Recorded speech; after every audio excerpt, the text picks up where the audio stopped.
Alors, revenus issus de location Airbnb, Booking, Abritel et j'en passe, quelle somme je dois déclarer? Alors, il y a un piège quand on fait de la location saisonnière par rapport aux frais des plateformes.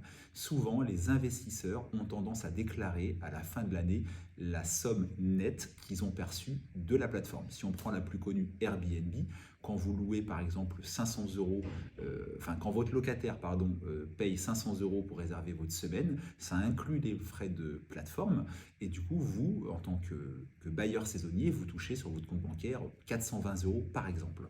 Et l'erreur est de croire que c'est les 420 euros que vous devez déclarer.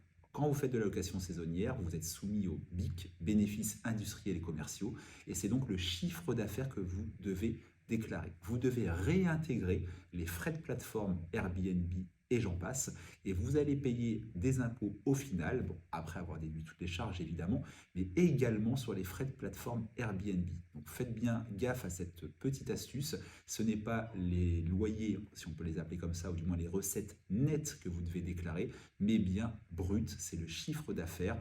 En Airbnb, en location saisonnière, et plus globalement en meublé, en LMNP, on a un régime avantageux qui permet de déduire tout un tas de choses et d'amortir les travaux, le bien immobilier, etc. Mais à la grande différence de la location nue, on paye sur le global. On ne paye pas sur les loyers nets, mais on paye sur les loyers bruts ou sur le chiffre d'affaires en location saisonnière. Donc c'était une petite intervention du jour pour vous éviter des erreurs et des redressements. J'en profite aussi pour passer un message habituel à tous ceux qui font de la location saisonnière en copropriété.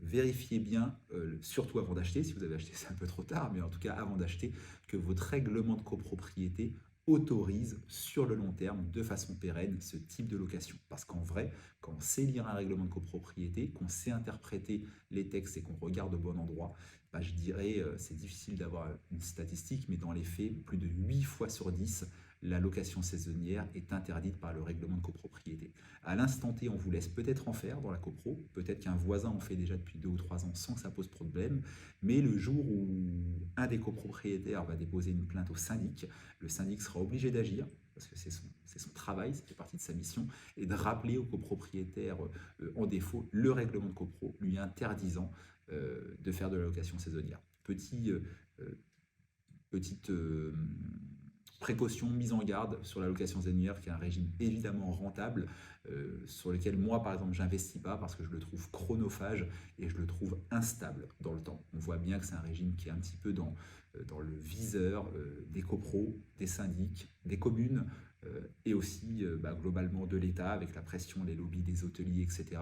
C'est quelque chose où les règles sont assez changeantes dans le temps, donc prudence. Je ne vous dis pas de ne pas investir là-dedans, faites-le si c'est votre souhait, mais n'achetez pas à un montant, à une valeur que vous mettez en face d'une rentabilité sur 10 ou 20 ans issue de la location saisonnière, parce que rien ne vous la garantira sur le long terme.